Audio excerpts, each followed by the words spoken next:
Life after the fire in Chicago was better, even though there were a lot of tragedies and violence. A lot of great things happened after the fire, like all the buildings that got built and all of the new opportunities that Chicago brought with the new jobs and the World Fair occurring. The women's suffrage movement also occurred, and women protested to get rights to work and to vote. They were successful, which made Chicago a better place and showed that people were starting to stand up to authority and were tired of how they were being treated unfairly.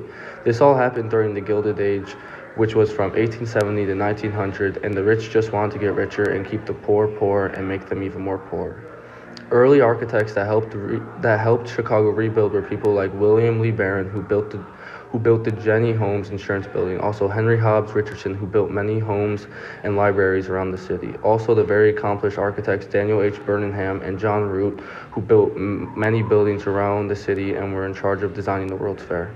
The Chicago World's Fair was a big deal for Chicago at the time and brought in many different people from around the world into Chicago. It also brought a lot of money to Chicago and the people living there. Chicago's population massively increased during this time. The fair gave the people new inventions such as electricity, the Ferris wheel, and zippers. The fair also showed the people new traditions and culture from other countries.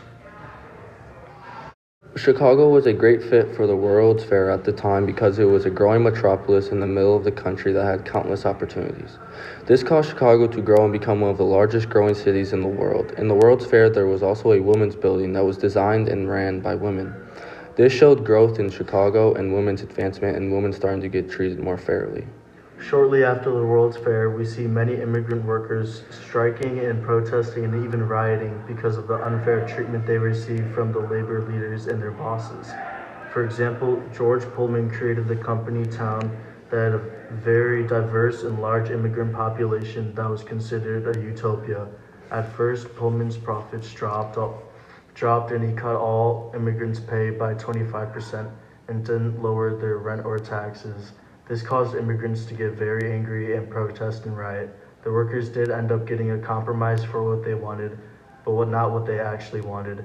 In the end, Pullman just wanted to get richer and keep the immigrant poor. After that happened, railroad workers went on strike because their wages were cut. But their taxes and rent stayed the same. The workers wanted higher wages, but Pullman refused and did not want to give them any more money. In the end, the workers got their jobs back and a higher wage. That just goes to show that immigrants were tired of being treated unfairly and working these super long days and jobs and being paid so little, and they started to fight back for the things they deserved, and the labor leaders and people in power did not like this, but immigrants fought hard and got some change. Also, the women's suffrage movement started to occur. The group was led by Elizabeth Cady Stanton and Lucretia Mott, who started the movement in 1848, but nothing big was accomplished until the start of the 90s. There was many protests and fights for the rights for women to vote, and big efforts were made in the early 1900s by Grace Wilbur Trout and Jane Addams. And they had been going to court fighting for the right for women to vote, and finally in 1913, Illinois was one of the handful of states that passed the law to allow women the right to vote at federal level and some local.